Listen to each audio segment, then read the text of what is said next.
Well, we are back together again. It's been a little while, but I haven't forgotten you.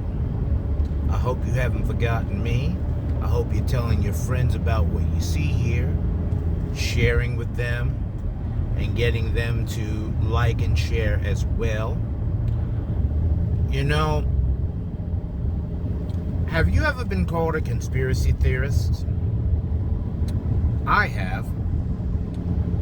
But I don't just go off on all these half-baked theories that are not even plausible. I'd like to think that what I have to say is plausible and possible.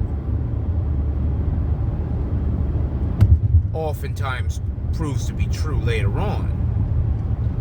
With that said, the news out of Iran, for those of you who are unaware, the president of Iran and the foreign minister of Iran are both dead.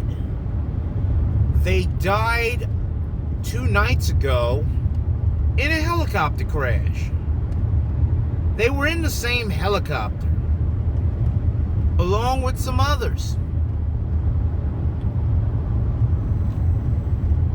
It was near the border of Azerbaijan. It was very foggy weather, limited visibility.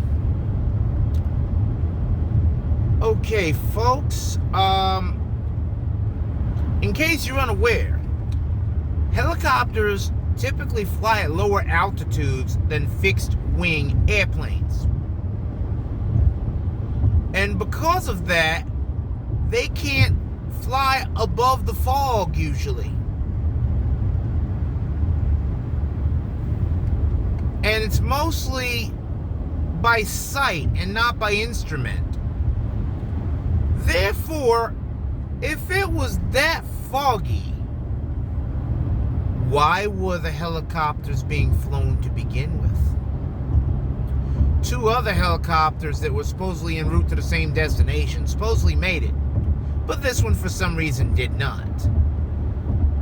By all indications, it crashed into the ground.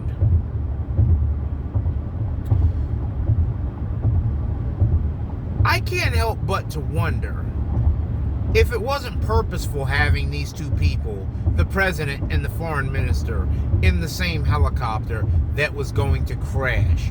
Look at the part of the world this is. It's a part of the world that's a tribal society wherein if someone bigger and stronger opposes you, they kill you and they take your spot. Who's to say that didn't happen? And maybe, just maybe, or maybe not, time will tell. And we'll find out whether that happened. But then again, in that part of the world, probably not.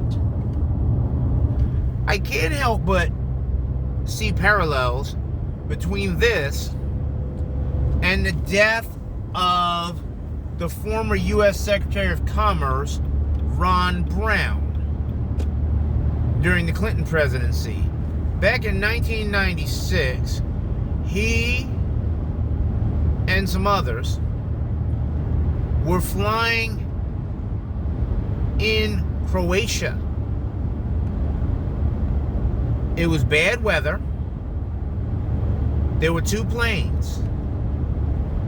One with Secretary Brown, the other with some other people. The one with the other people stayed put due to bad weather. But for some reason, Secretary Brown's plane went ahead. And Secretary Brown's plane crashed into a mountain.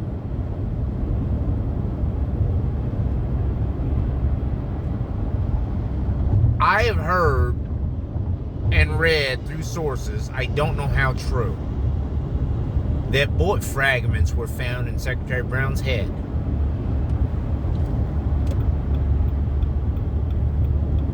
Why would they need to shoot him if the plane crash killed him?